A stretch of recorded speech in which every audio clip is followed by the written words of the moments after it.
will take you into a brief introduction to the future of humankind and, well, basically how we can use the artificial intelligence to reach our goals. So first, something small about our company. We are a medium company defined by economical faculty at the Czech Republic. We have more than 20 people, and actually there's a small team of people working with the LabVIEW. So we've got 3 CLA, 3 CLE, and 2 CLAD. So we are still missing 1 CLAD to have a square, but whatever. For the next slide, please don't be scared, and well, if you get scared, say it to Pascal, because he just told me that I can do it, so I did it. These are the Maxwell equations. And most of you are probably confused what I'm going to tell you in the next 3 or 5 minutes, because you probably did not study the field of physics. And these equations are the general equations of the electromagnetic field, or the field theory as we know it. And I just added a picture of it. And those equations are something that I point to my students and I tell them to enjoy it for the first time. I do not want you to understand the equations, I do not want you to compute the equations. But if you take a look at the equation, the first one is telling you that the current is equal to the free charge in a wire. If you take magnetism as the field, there are no magnetic monopoles. And the last 2 equations, probably the most important, are telling you that the induced voltage is equal to the proportional change in time of the magnetic flux and vice versa. So the magnetic field is induced around the loop defined by a change in the current plus some displacement current. What's the point of this slide is that I would like to somehow show you the beauty of the world, because next time we will go outside, and I'm telling you that this is the good time to go outside. Last time I checked, there was a still sun. All the electrons traveling from the sun to the earth are the electromagnetic waves. And next time we will probably look at the sun and you will just not see the red shining ball, or sorry, yellow shining ball, but you will see all those electromagnetic waves in your head, and you will know that they are divided by those equations and they just fit together.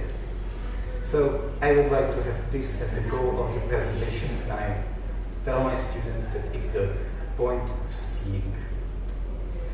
So now let's get to the point of the presentation, which is based around the artificial intelligence. What is the artificial intelligence? There are many myths about the artificial intelligence. I will point 4 of you, which I was denying the 5th, and I will also mention it. But original definition was proposed by Neville Minsky and John McCartney, with also Claude Shannon, at the Dartmouth conference in 1956, and I will just shorten it in 1 sentence. They thought that everything can be so precisely described that a machine can be made to simulate the model. The machine will become intelligent at the point it will learn or solve the human dedicated problem or improve itself. Well, I also mentioned 4 of the fields that I will somehow go in my presentations, which is like speech recognition learning, but I will get to that. So, back to the history of MIT. As I mentioned, the Dartmouth conference was in 1956, but the original idea was defined by Alan Turing in 1915 by his test. By the 1956 to the 1974, there was a gold age of the artificial intelligence.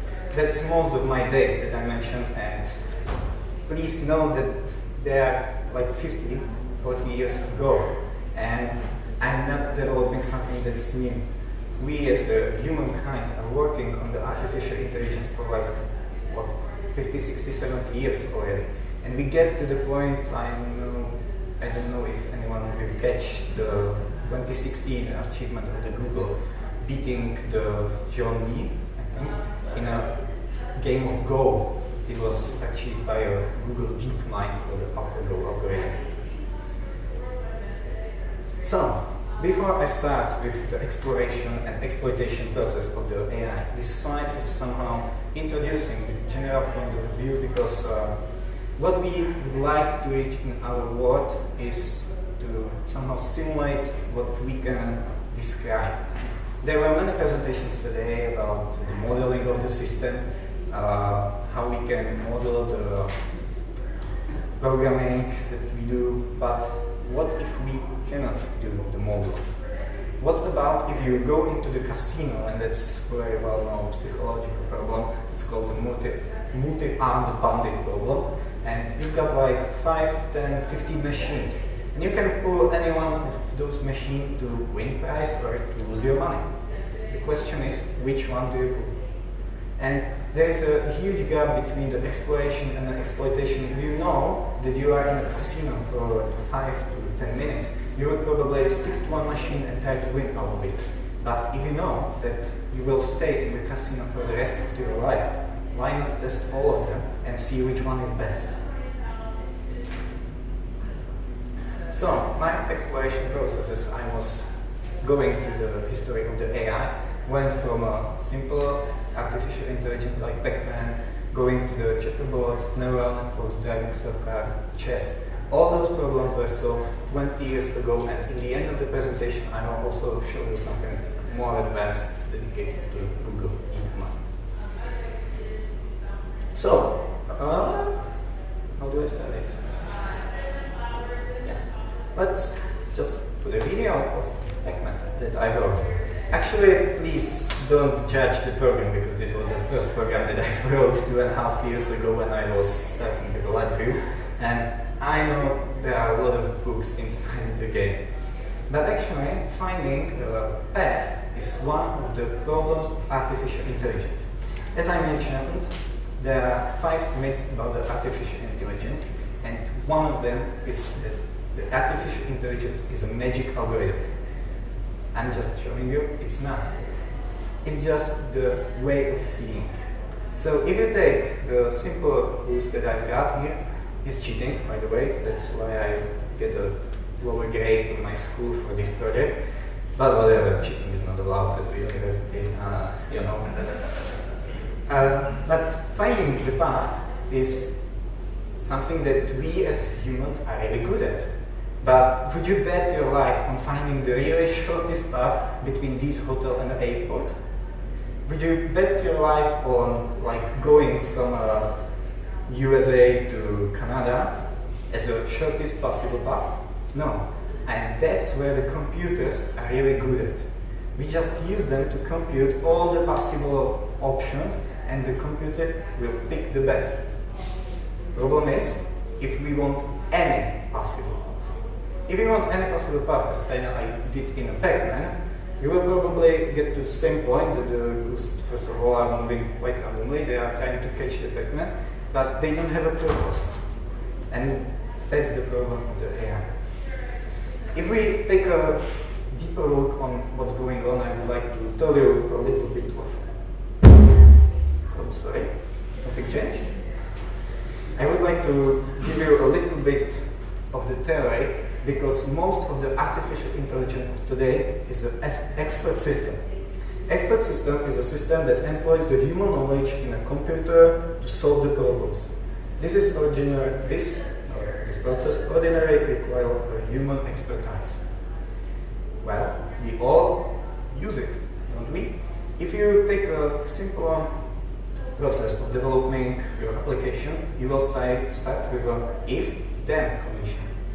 If-then condition is also a type of artificial intelligence, because if you employ, let's say, as Google did, 1 trillion of if-then conditions to your translation, you will end up with language recognition.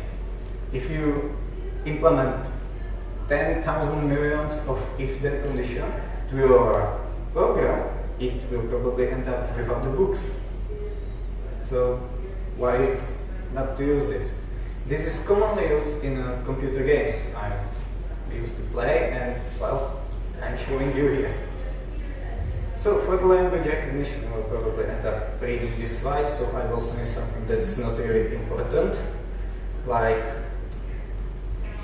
what can I say? I would really price the put the good effort to NI, because everything I did is possible only because of the good toolkits that they have. On the other side, having those toolkits like locked behind a lot of informations, or something that I'm really fighting at my universities, when I give people the task to program fast Fourier transform or to get a spectrum of the signal, they just go to LabVIEW, they pick the correct block, they put it and fire the data in, create the indicator for the data out, and they are done. They got the fast Fourier transformation applied to 1D array. And I asked them, how does it work? And those people are basically lost because they don't have enough information, they don't understand the process.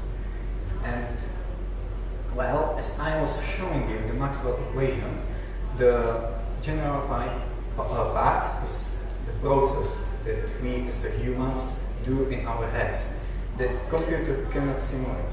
It needs the math model. And one of those models you see on the screen is nothing else than a search in an array. I've got an input sentence, and I just find that input sentence in a 10 trillion of if-then statements, and I'm done. You can do it for your own application. There is something you can probably give to someone to learn LabVIEW. It's called AIML, Artificial Intelligence Linguistic Language Markup, or something like that. You can probably Google this. And it's a really good task, first of all, to learn someone how to use a LabVIEW, and second of all, you can get something like this. So, now let's move to some advanced examples, because we do not really know that artificial intelligence doesn't stop at the if-then rules. But we've got something more advanced, like some of you probably heard of neural networks.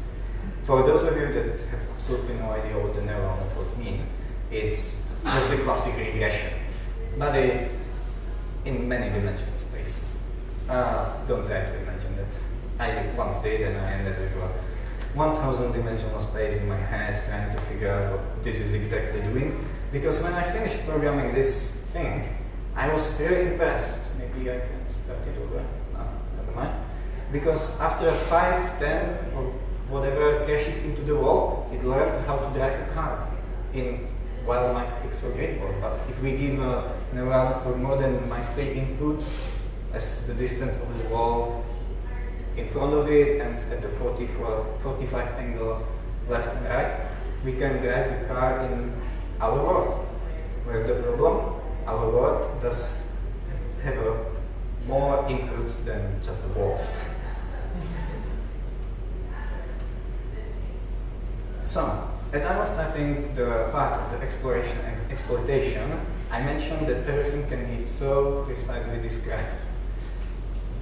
If it can't be, then we've got a problem. And one of the problems was the great challenge of the artificial intelligence for the whole 20th century, and that's the game of chess.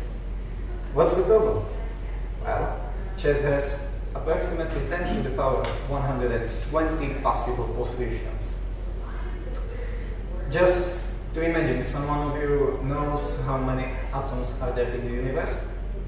It's 100. That's slightly over, but let's say 10 to 100. Okay. Now let's imagine every single atom in the universe is computing one static value, that's the one position of a chess, every millisecond, that's possible in LabVIEW, and that's the 10 to 3 computations every second. And how old is the Earth? Someone told me. 1 billion years. Yeah, so let's pick like 5 million years, okay? That's what? That's 5 times 10 to the 6. So if every single atom at the universe, from the beginning of the universe, was computing one static value of a chess game every single millisecond, it would be 6, 9, 100. 10 to the 109, if I'm not mistaken. That's true. So we are still like what? 11 magnitudes out of solving the chess. So this is why the chess was the great challenge of the artificial intelligence. one good point, chess is fully observable. We cannot tell this about our world, and that's why our world wasn't really solved by artificial intelligence, and to be honest with you, it will never ever be. But whatever, we can try it. We do, people as I am, we will try it. Chess is not driven by probability. This is also the key factor, because if you imagine you've got an artificial intelligence piloting a plane, it would have to take into account the probability of the wind blowing it slightly to the left or slightly to the right, and that's not going to happen in chess. And this is why the chess was somehow solved by a deep blue in 1997 in a match against the game Kasparov.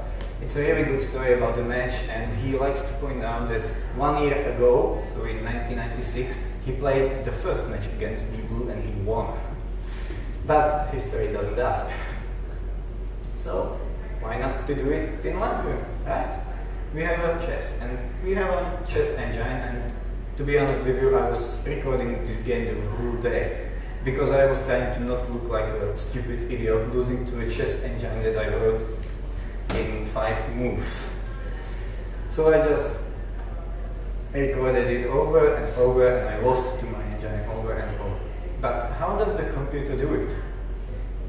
You just need to figure out why it took people the 40 years from a Dartmouth conference to solve the chess. And it goes with a computational speed. First of all, there are 2 theories about the artificial intelligence. And it says that there will be type A or type B artificial intelligence.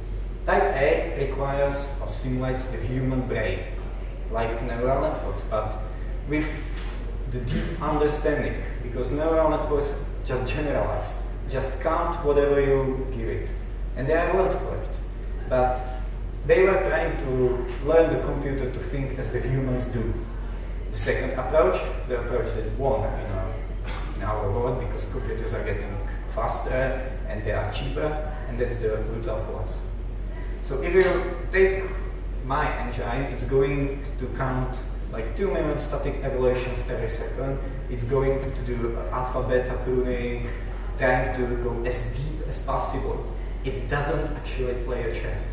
If you ask the chess engine why it made the move, it will not give you an answer, because it doesn't know. It just went through all the possible solutions and picked which one was the best for the engine.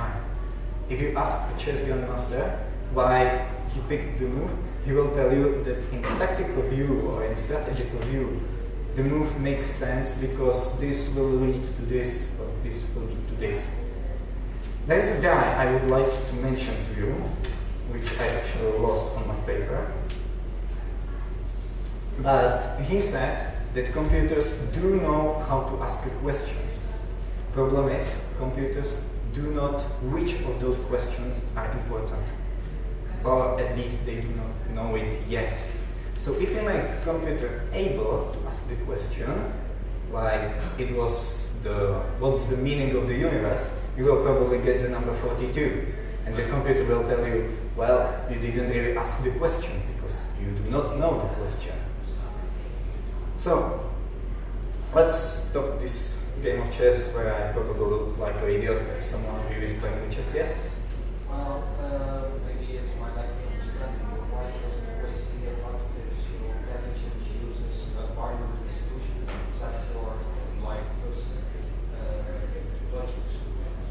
I've said that too many ways. Why does it always seem that artificial intelligence always comes up with binary solutions? Like this is a good solution, that's a good solution, instead of virtual logic solutions, which means, well, this for 70% of the solutions. Yes, good question. I guess I've got some time now. Don't check it. Yes, I've got plenty of time. So the question was why it looks like that the artificial intelligence comes out with binary solutions like good or bad, and not as we humans do the sequence or something like good in this way because, did I understand it correctly? Yeah, or this is for 80% a good solution or for 60% a good solution. Yes, this is because the end of the process is called the softmax. And for example, the neural network output is ending with an 80% probability to this thing, or 55% probability that this will happen. But the softmax function just pick whatever is the highest function. So that's why the output of the artificial intelligence is like in a chess. You can get that with a 45% probability this move will lead to win, or that the another move will lead to win with a 60% probability. So why should chess engine play the least favorite move? Yeah, so it just picks the best one, and this is why it looks like that the artificial intelligence is actually picking in a binary system. It does not because it cannot. Is it satisfying for your answer? If it's not satisfying, just find me later and I can explain it more deeply. So, as I went through simple solutions, you were probably like, come on, this kid, he didn't really finish the university and he's talking to me about the artificial intelligence and he's showing me game. Come on, I got to do a business. So let's make a business. Because there's a guy that I already mentioned, Kasparov. He was fighting against the computer machines for the recent 40 years. He was fighting the first computer chess engines and he lost to a final version of a Deep Blue, and today chess engines are stronger than we humans do because they are faster than we do.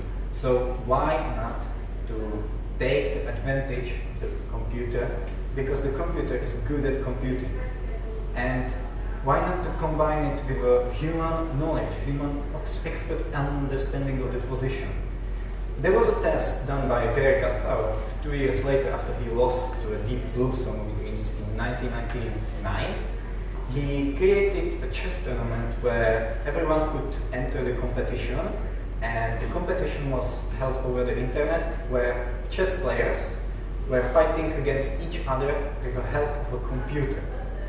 Conclusion of the tournament is that all those Grandmaster level players with the top speed computers at that time just lost to people as I am. I do not consider myself a good chess player, to be honest with you, and I don't have a good computer. But people as I am won because the chess Grandmasters were simply using the computer to confirm their moves. Instead, the people as I am, we were guiding the computer to victory. So why not to let the computer do all the calculations which we as humans are not good at, and just out of the possibilities, as we were talking, like a 45% move this or something, why not to pick the best move for me? I do understand the game at the point what's really good and what doesn't feel for me as a good. Computers do not have the feeling. So, this is also the good book I would like to point out if anyone is really interested in the field of the artificial intelligence and how it developed over the time. The Garry Kasparov wrote this book, Deep Thinking. It's from 2017. Really good if you have spare money and time. So, something that I went in my mind when I was reading the book and as I was studying the chess for the recent 5 years. When I was a kid, I was playing the chess with my dad, and he usually told me that there are good chess players, the chess Grandmasters, and they fight for a title of the best chess player of the world. I was imagining the guys as Grandmasters back then, all those old guys spending all through the day sitting over the board trying to solve one single position, thinking for 4 and more hours over one move. But the times have changed. Today, Grandmasters are more like I am. The world chess champion Magnus Carlsen, as I found this picture, I just put it there. He reached the world best player at the age of 22. And maybe that's also why I'm standing here and I'm talking to you about the artificial intelligence, because, well, the internet age gave me the power. those new Grandmasters, they played same number of games as the Grandmaster that was 70 years old 20 years ago. And, well, computer gave us the power, and to be honest with you, we learn fast. We have no other choice than to do it. So, now, let's stop with the games for a while, and let me show you how you can use the cooperation with a computer. At my company, we developed a framework which is called tester, whatever. It's using the pros of the LabVIEW. It's using the computational power, or the power of computer to compute whatever I want, but it's taking the human expertise and implements those things together. So, let me show you a small demonstration. When I was recording, my computer was crashing all over there, so it just takes a little longer to load LabVIEW. So, this is my application. I just pre-configured it and I start the application. It does all the computation. Okay, ignore this error. I was too lazy to fix it because it uses the cameras. And I just made a small sequence going over the tests or something you just do on a daily basis. This is where I configured the test, but I just switch one thing and I quit the application. Now, imagine you are asked by your customer, I want the second graphical user interface, and I want second testing sequence at that graphical user interface. Most of you would probably go and kill yourself, or probably you have a really good framework, but, well, I just go over one of my configuration files, I copied the section with a graphical user interface, I just put up the correct setting that I, as an expert human, I want, and, well, I start my application again. I let the computer do the computation again, same error, whatever, and I've got my application with the two graphical user interfaces, two test sequences which are able to run in parallel mode. And, well, you would ask yourself, how can I improve one step further? And we found an answer. Why do we need people that are able to program in LabVIEW? Most of people cannot write sequences or things in LabVIEW, but they do know basic C language. So why not to adjust the sequence into the normal C language that's compiled in LabVIEW, which can be reloaded in my application, and whenever I start the test again, it just does something different. So now there are more tests, and yeah, at this point I was just toying with the application, so I copied the test like 5 more times. Why not? Because I can do this. I can do this in no time. I can play with my application. We humans love to play with things, so I just did. And I let the computer do all the necessary computations again. And it just tests forever. So, now how do I quit the presentation? Oh, good. Last year when I was talking with Pascal, he introduced me or guided me to do this presentation, and he told me to show you guys the framework. I guarantee you, if you loved the presentation of doubling the graphical user interface or changing the script as it goes, you will hate me in the next 5 minutes, even 5 seconds as I open the front panel of the application. But please don't judge me just on whatever you will see. Okay. So, this is the code. Well, what's the point? It has to compute all the possible things. So whenever you are starting the application, I just need to go over all the possible things that can happen. I just need to start all the read-and-count VIs in my application. I just need to do all the computations. I just set everything up. Yeah, there are states, hidden states, bits, there are the machines that are talking to each other, and so on. And probably you are like, oh come on, why to have it in one VI? And the answer is, oh, why don't you rework it into the classes? And you'd end up with, what, 5 classes? I don't think so. Maybe 20, someone can do that. Yeah, but I would say like 400. Possible. What's the problem? This is just the 0.01% of the code of my application. So whenever I go to the rest, these are just the subfolders for the sub-VIs.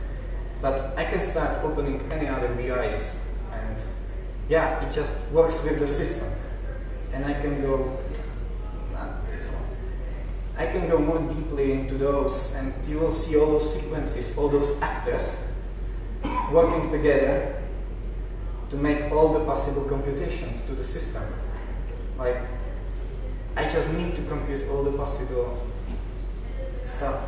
And there's not really that low amount of possibilities.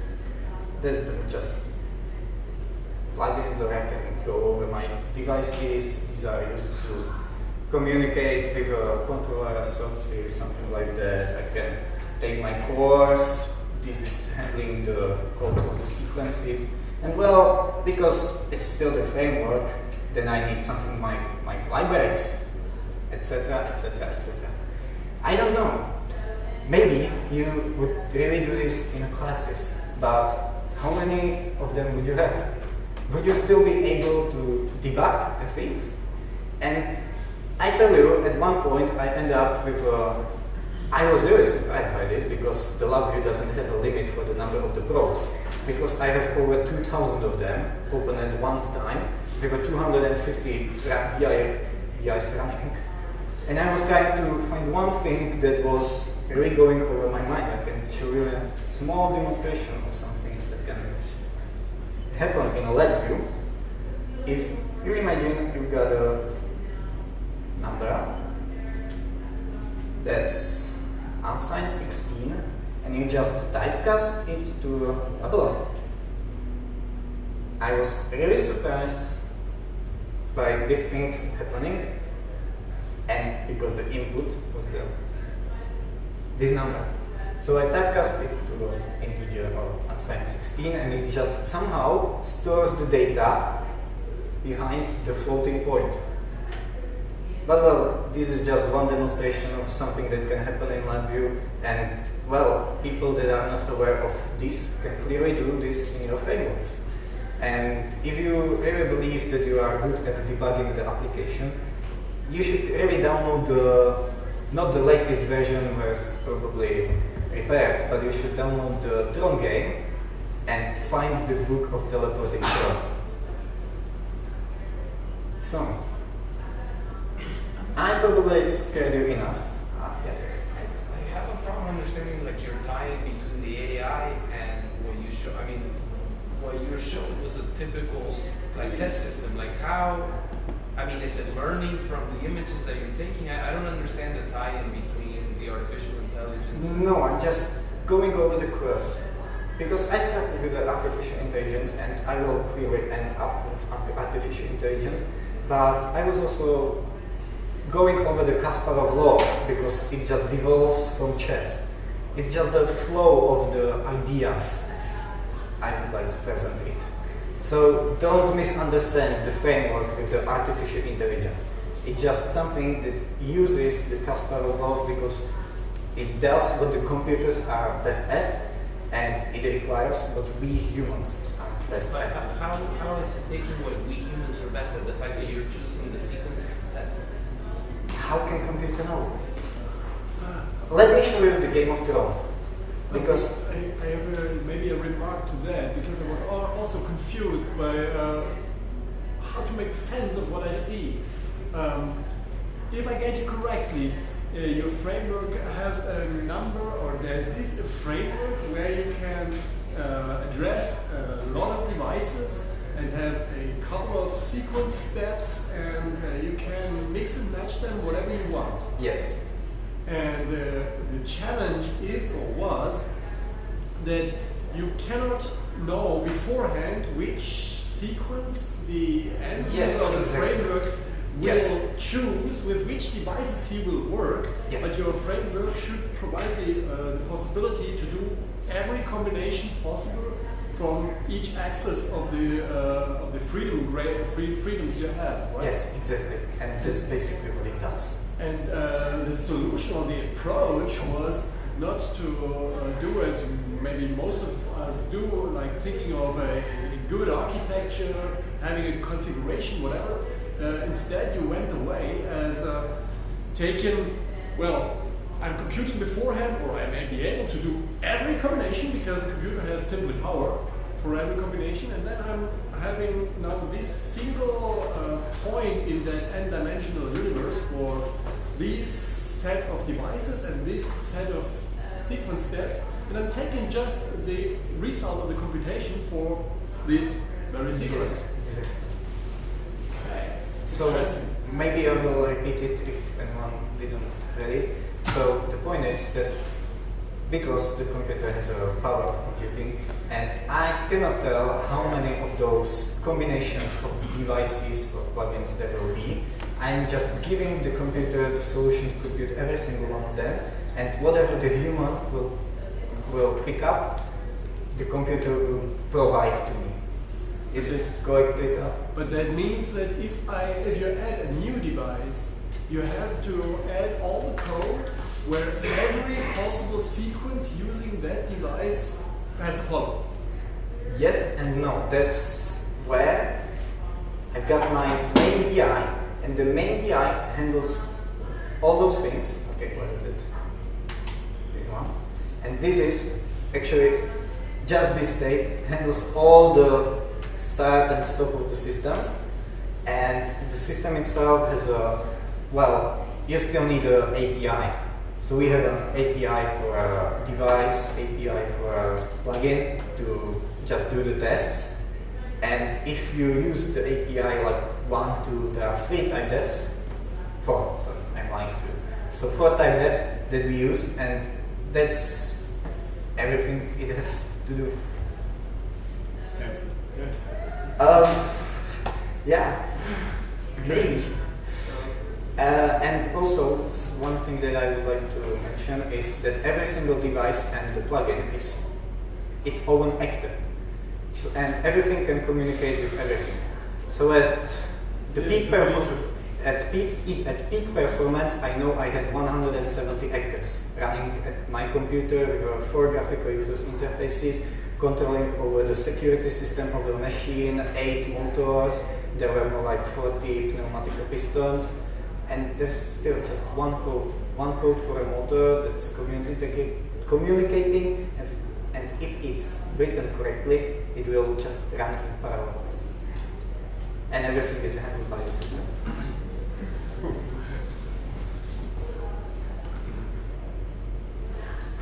So, I would like to finish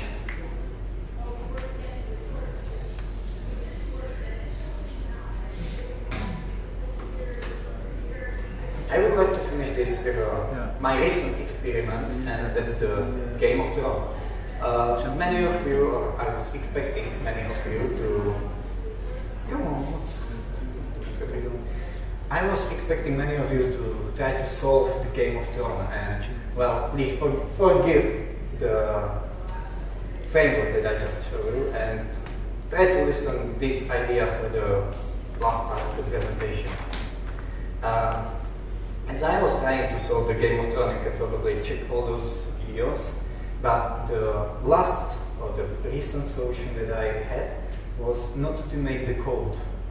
Maybe you can solve it as the game of chess, going just as deep as possible, but what I did was I take the neural network and I tried the neural network to live in the game by self-reinforcement like.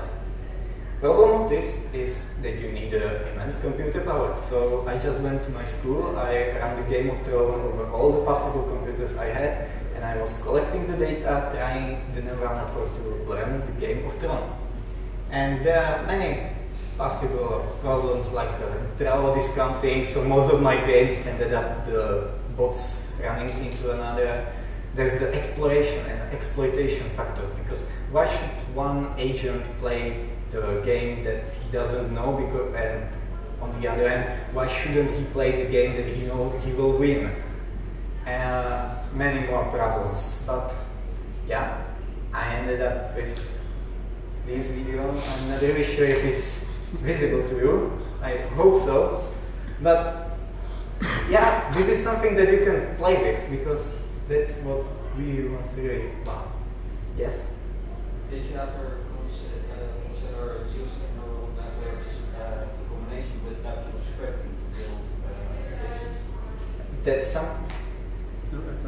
That's something that Pascal asked me, and yes, I think I found a solution about this, but it doesn't lie in a neural network, because neural network, as I mentioned, is the regression function, so it's a classifier. You just need something more complex, like expert system combined with combinational solutions, and so on and so on and so on, and then it can work and improve itself in an iterational process.